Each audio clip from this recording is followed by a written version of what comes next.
Well, Gamecock head football coach Shane Beamer spent part of his Friday introducing Joe DeCamillis, who is the new special teams coordinator and associate head coach for the Gamecocks. He replaces Pete Limbo, who's now the head man at the University at Buffalo. Last season, DeCamillis had an off-the-field role at Texas after spending more than 30 years in the NFL, 34 to be exact. Won Super Bowls with the Broncos in 2015 and the Rams in 2021. His father-in-law is the late Gamecock great Dan Reeves, certainly a great man who left a great legacy, did Mr. Reeves. And Coach Joe has known Beamer since Shane was a grad assistant at Georgia Tech in 2000, so they have some history. And you know, it's not every day you hire an assistant coach who has won multiple Super Bowls, but that's who will be in charge of the USC special teams unit as DeCamillis makes that move from coaching in the NFL to coaching in college.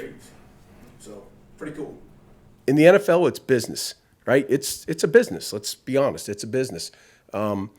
It's not in college football. It's about making that player not only better as a player, but as a person. And that was very intriguing to me at this time of my career and this time of my life, you know. I told a story to somebody. I had a young man came up to me, heck of a player. He's going to be a really good player for Texas. And he said, "Hey, Jody, come here, man." I said, "What?" You know, I thought he was in trouble or something. And he said, "I don't know how to tie a tie." And I said, "Wow." Well, you know who taught me how to tie a tie? Was Coach Reeves. So, pretty cool.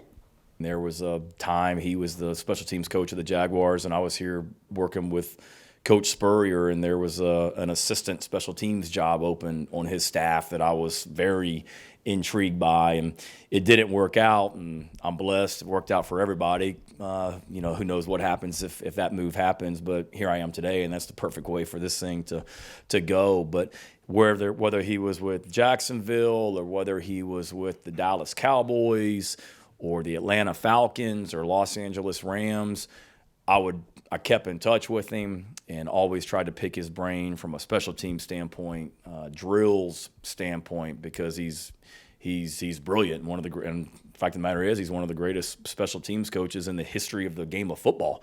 I mean, that's just facts.